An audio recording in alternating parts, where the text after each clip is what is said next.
I'm Guillermo Ortego, and I'm the illustrator behind the poster, or well, rather posters for the short film Rob. Even though I'm working mostly on illustration these days, I first started out as a comic book artist back in 2009. It's what I always wanted to do as a little kid. I always wanted to draw comics, and I was lucky enough to start working as an inker for Marvel that summer. And again, I was lucky enough to stay consistently employed for the following years. So I was able to work on X-Men books, Wolverine books. I worked on X Factor for over a year. I moved on to other publishers like DC Comics, Valiant Comics, and Dynamite Comics. And it's actually working in comics that made me come across Rutvig Vaid, the executive producer on the film, and also a very credible artist himself. We met at a comic convention in Athens, where he was there as a guest with his now wife, Artisha, and it was pretty cool. We got on straight away, and some months after that, he offered me to start working on the poster for the short film. Well, when first approaching the cover, the truth is Rutvig was acting as the art director on the gig, and he gave me pretty much a lot of freedom. Just he gave me a script and told me come up with whatever you want. He did tell me to try and approach it in a similar manner to some of my other illustrations, in which I used a lot of white as negative space, which is a sort of style that I like a lot, and it's similar to those, to the style of people like Matt Taylor or Mike Chop, which I really like a lot. So when I first came up with the first round of proposals, I had essentially four different layouts.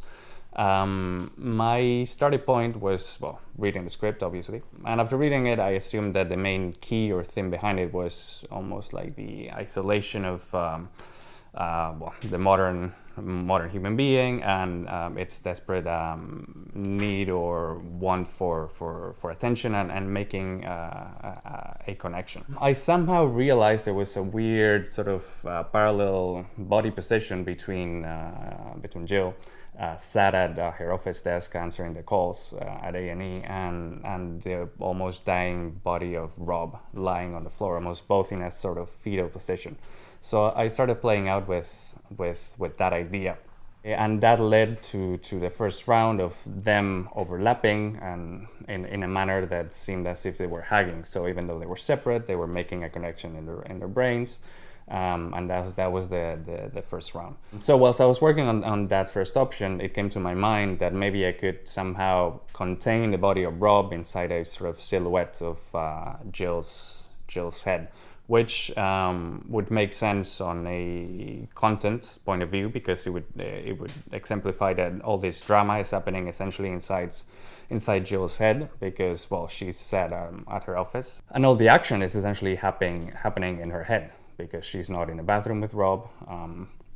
So it would be a nice image, and it would also match essentially the only requisite that Rutvig had given me, which was to try and utilize negative space and make it very designy, if possible.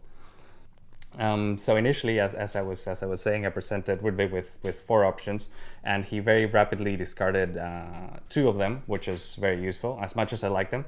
But it's very, very good to get ideas out of the way, because that constricts the path of thought in which you essentially are constrained to work in. And the second option, which was pretty straightforward, it was the characters almost facing the camera and almost presenting the dream sequence. Rutvig very, very rightly pointed out that it looked too much like zombie apocalypse sort of style, and that we didn't want to go for that. So we started working and refining through, I don't know, a gazillion options for the one with Jill's silhouette in white, and with the bleeding body of Rob in the background. And we also played a lot around with different fonts and different positions for the titles, for the credits, which it's very design sort of work, which I enjoy in a way, but it can get very, very technical and a bit boring, to be honest. But it was good that we got it out of the way as well. And finally, and again, it's one of these situations in which randomness occurs and takes illustrations to a different place. When we had pretty much the illustration all set, and we were working on I was actually working on drawing the cable that falls on one of the posters from Jill's headset.